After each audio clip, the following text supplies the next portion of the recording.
Elena's apartment was small, but it was hers. Sunlight streamed through the window each morning. The city bustled below. But up here, life felt different. It felt possible. Elena had moved to the city with big dreams. She wanted to write. Stories filled her mind. But the city could be overwhelming. Sometimes the noise and the crowds made her feel small. Her apartment was her retreat. It was a place to breathe, to think, to write. And it was here, in this little haven, that Elena found a connection to something bigger than herself.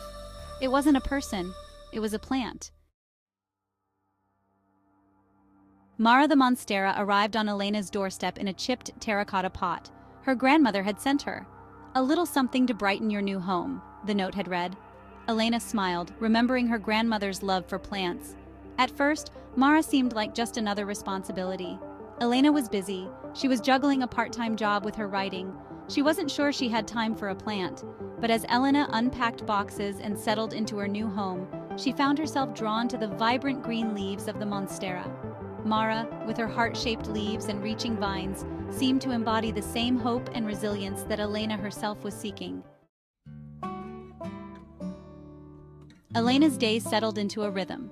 She would wake up, the city sounds filtering through her window.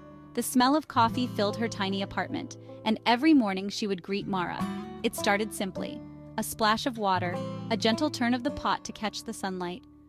But slowly, something shifted within Elena. As she cared for Mara, she found herself caring for herself too. Elena would sit at her desk, writing, while Mara bathed in the sunlight. Sometimes she would talk to Mara, sharing her hopes and frustrations.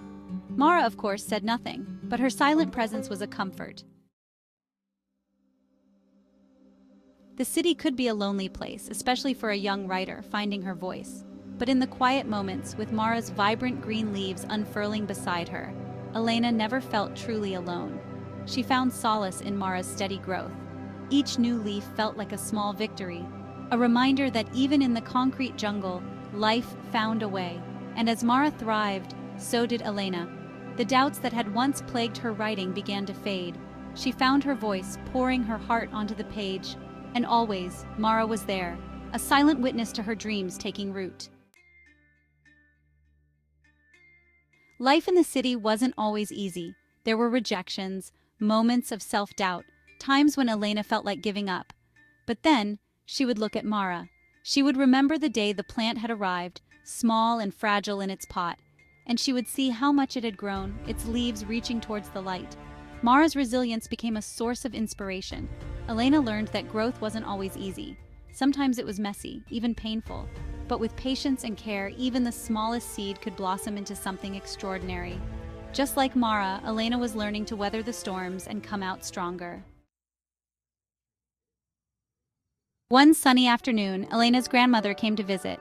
She stood in the doorway, her eyes twinkling, taking in Elena's little apartment. Her gaze settled on Mara, now a vibrant tapestry of green. "She's beautiful, Elena," her grandmother said, her voice filled with pride. "Just like you." In that moment, Elena understood. Mara wasn't just a plant, she was a symbol of her own journey. A journey of growth, of resilience, of finding beauty and strength even in the most unexpected places. Elena smiled back at her grandmother, her heart full. They had both come so far. And Mara, her silent companion, had been there every step of the way.